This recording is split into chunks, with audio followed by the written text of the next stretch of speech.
कि शीशा जो है वो अगर आँख में लगा दिया जाए तो वो आँख के अंदर सोजन कॉज नहीं करता, तो हम उस शीशे का बेहतर तरीके से ना इस्तेमाल कर सकते हैं। काला मोतिया हो जाता है, वो बड़ी ख़तरनाक कंडीशन होती है। आप अंधेपन के बिल्कुल चंद घंटे दूर होते हैं, उम्र ज़्यादा हो गई है, 70 क्रॉस करना शुरू हो गए हैं, उस वक्त भी कैटरेक्ट डेवलप होना शुरू हो जाता है। ज़्यादातर इसकी जो कॉज है, मोस्ट इंपॉर्टेंट कॉज, वो है एज।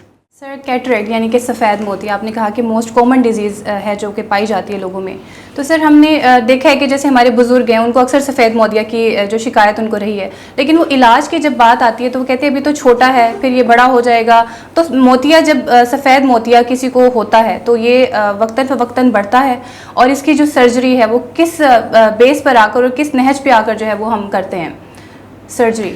अच्छा, सबसे पहले तो हम ये देखते हैं कि ये कैटरेक्ट जो है, आपका पहले क्वेश्चन ये था कि कैटरेक्ट ये हो क्यों रहा है। बिल्कुल, ये ज़्यादातर इसकी जो कॉज है, मोस्ट इंपॉर्टेंट कॉज, वो है एज। वैसे ये उम्र के किसी भी हिस्से में हो सकता है, ये पैदाइश के फ़ौरन बाद भी हो सकता है। पैदाइश के फ़ौरन बाद हो तो हमें 1 महीने के भी छोटे उम्र के बच्चे की भी प्रोसीजर करना पड़ता है, सर्जरी करनी पड़ती है, लेकिन अमूमी तौर पे ये एज रिलेटेड होता है। आफ्टर 50s 60s, या वो लोग जो बहुत सारे अरसे से कुछ स्टीराइड्स ले रहे हों, दमे की दवाइयाँ ले रहे हों, या जोड़ों की दवाइयाँ ले रहे हों, गंठिया की दवाइयाँ ले रहे हों, उनको वक्त से पहले हो जाता है। शुगर के मरीज़ों में वक्त से पहले हो जाता है। अब वैसे भी बिल्कुल सेहतमंद हैं, लेकिन उम्र ज़्यादा हो गई है, 70 क्रॉस करना शुरू हो गए हैं, उस वक्त भी कैटरेक्ट डेवलप होना शुरू हो जाता है।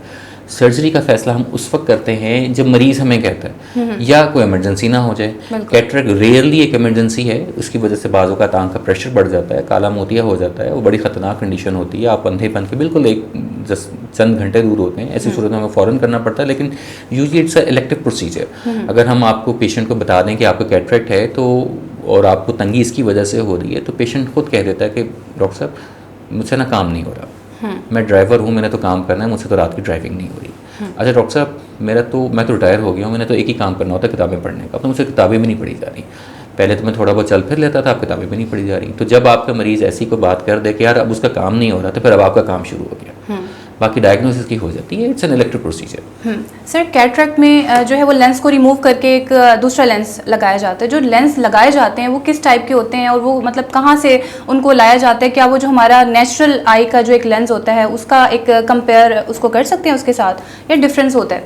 और किस चीज़ के बने हुए होते हैं ये लेंसेज? इसके पीछे अगर आपके पास टाइम है तो आपको पूरी स्टोरी सुनाते हैं। जरूर सर, हमारे पास बहुत ज़्यादा टाइम है।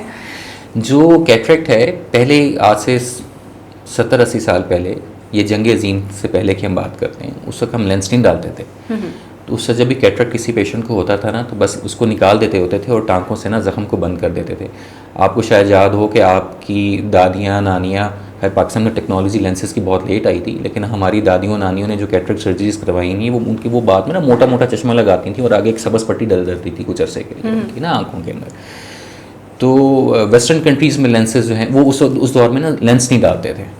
वेस्टर्न कंट्रीज़ में 60s में लेंस डलने शुरू हो गए थे, और उसकी इनोवेशन ऐसे हुई थी कि दूसरी जंग अजीम में कुछ पायलट्स जो कि बरतानवी पायलट जो कि जर्मनी में जहाज़ उड़ा के आए, तो किसी का एक्सीडेंट हुआ, जहाज़ उड़ाने के दरमियान जहाज़ के शीशे टूटे, आँख में चले गए।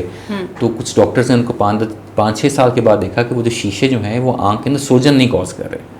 तो उनके जहन में आइडिया आया कि शीशा जो है वो अगर आँख में लगा दिया जाए तो वो आँख के अंदर सोजन कॉज नहीं करता, तो हम उस शीशे का बेहतर तरीके से ना इस्तेमाल कर सकते हैं। तो उन्होंने ख़ास किस्म के ना लेंसेज बना दिए उस शीशे से, उसी किसी एक मटेरियल के साथ ना। शीशे इनिशियल पहला लेंस शीशे का था, बाद में फिर ये प्लास्टिक के आने शुरू हो गए, जिसके अंदर जो एक्रेलिक आ गया, सिलिकॉन आ गया, एक्रेलिक आ गया, मल्टीपल ऐसे मटेरियल्स आ गए जो कि इनर्ट होते हैं, जो कि आँख जाकर सोजन नहीं करते। मगर पहला लेंस ग्लास का बना था आई के अंदर। तो कॉन्सेप्ट यही था, पहले कॉन्सेप्ट था आई के अंदर कि हम कुदरती लेंस को रिमूव करते हैं, उसकी जगह एक मसनूई लेंस को, एक ऐसे एलिमेंट को डाल दें जो कि आँख में सोजन ना करे। वो उनको एलिमेंट मिल नहीं रहा था, वो जंग अजीम में हादसाती तौर पर मिला इनको एलिमेंट, कि there are elements in the I कि जो कि हम जिस्म में डाल दें और आई में डाल दें तो वो सोजन नहीं करते। तो वो लेंस वहाँ से बनने शुरू हुए। अब जो लेंसेज हैं वो इतने मॉडर्न हो गए हैं कि हम सिर्फ 2 मिलीमीटर के ज़ख़म से 2 मिलीमीटर के वूंड से हम अल्ट्रासाउंड वेव्स के ज़रिए से कैटरेक्ट को रिमूव करके हम 2 मिलीमीटर के वूंड से हम लेंस डाल सकते हैं। उसमें हम किसी किस्म की हमें सर्जरी की, पट्टी की, टाँके की, सूचर की ज़रूरत नहीं पड़ती, हमें मेजर सर्जरी की ज़रूरत नहीं पड़ती। ये बहुत एफिशिएंट तरीक़ाकार है सफ़ेद मोती की इलाज के लिए। अब इसमें मुख्तलिफ लेंसेज अब आ गए हैं। एक मोनोफोकल लेंसेज हैं जो कि कन्वेंशनली पूरी दुनिया में डल रहे हैं। मोनोफोकल लेंसेज ये हैं कि आपको दूर के लिए दिखाते हैं, पढ़ने के लिए आपको चश्मा लगाना पड़ता है। ठीक है।